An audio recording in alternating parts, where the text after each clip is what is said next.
Hello, everybody. This is Reverend Chris Wilson coming to you live from my office, talking about a sermon this coming week. We started last week the sermon series on looking at our human solidarity through the lens of poverty.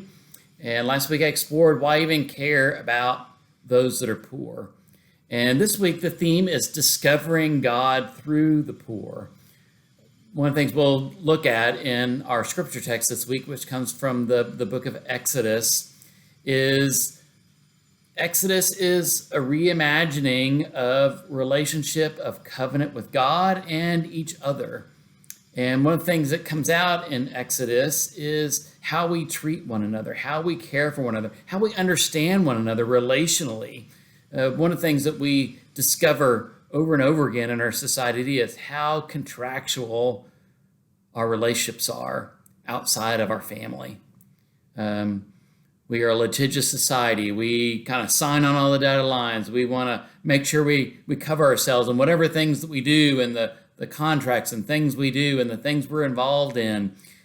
And one of the things that Exodus reminds us of in terms of our human relationships with one another is that we were not designed to function contractually from a human perspective in the world, that we are to function in a neighborly perspective, and we'll take a look at that.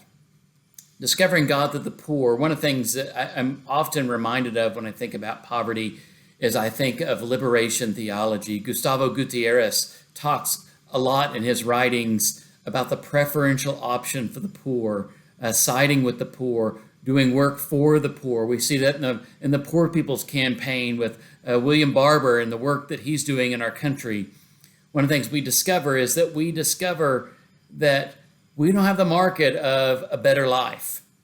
We may have more resources, we may have more money, but we do not have a market on a more flourishing, healthy life. There is much to learn, much to garner, much to gain from our interactions with those that have less in their life. And more oftentimes, those that have less, in many cases, have more.